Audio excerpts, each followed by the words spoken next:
Everyone, my self doctor भावना गुप्ता। आज हम dead weight loss क्या होता है ये देखेंगे।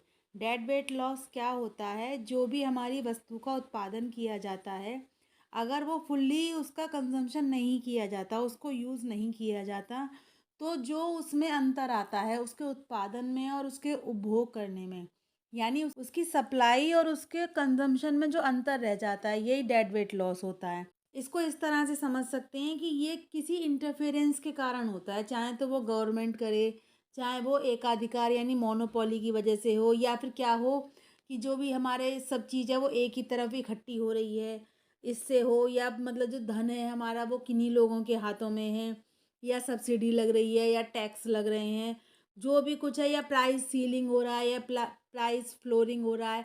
यही सब कारण होते हैं जिनकी वजह से डेड वेट लॉस होता है। इसको हम एक एग्जाम्पल से समझ सकते हैं, जैसे कि एक उत्पादक है, प्रोड्यूसर है, वो 10 रुपये प्रति मिठाई के हिसाब से 1,000 यूनिट मिठाई बनाता है, जिसमें कि क्या होता है, अब गवर्नमेंट टैक्स लगा देती है, जिससे मिठाई की कीमत 10 रुपये से बढ़कर 13 रुपये हो जाती है। अब उसकी जो मांग थी, जो पहले 1,000 यूनिट की थी, अब वो घटकर 800 यूनिट ही रह जाती है। अब क्या हुआ, जो ये 200 यूनिट मिठाई बची है बेकार जाएगी।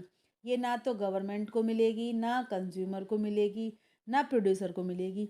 यही जो है, यही हमारा डेड वेट लॉस होता है। हम डायग्राम से समझ सकते हैं। इसको हम देखते हैं प्राइस सीलिंग वाली कंडीशन में। देखिए, जैसे पहले ये हमारा है, क्या है, ये हमारे देखिए इतना हिस्सा जो है पहले कंज्यूमर की सरप्लस थी, इतना हिस्सा जो है ये प्रोड्यूसर की सरप्लस थी। ये टैक्स लगने से पहले की कंडीशन है। अब क्या हुआ, पहले कीमत हमारी ओपी थी, अब टैक्स लगने के बाद हमारी कीमत जो है वो P1 हो गई, जिससे क्या हुआ, कंज्यूमर सरप्लस घटकर केवल इतनी बची। ठीक है, और प्रोड्यूसर सरप्लस घटकर केवल इतनी बची। तो ये जो हिस्सा बचा ये ही हमारा डेड वेट लॉस है,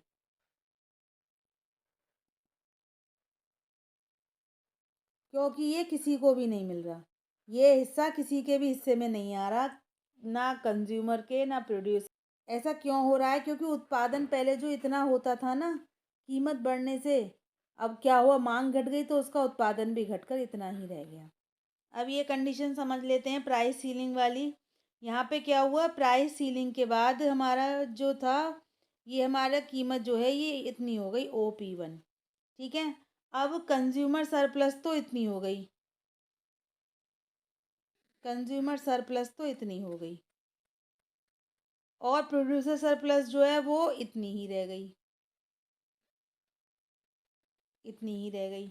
लेकिन जो ये वाला पार्ट है, ये वाला जो पार्ट है, इसको दूसरे कलर से समझाते हैं।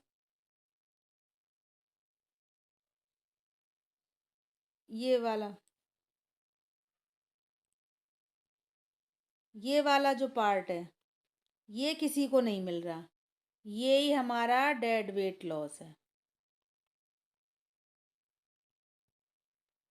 आई होप आपको ये कॉन्सेप्ट अच्छे से क्लियर हो गया होगा। प्लीज़ इस वीडियो को लाइक कीजिए, शेयर कीजिए और मेरे चैनल को सब्सक्राइब कीजिए। Thanks for watching.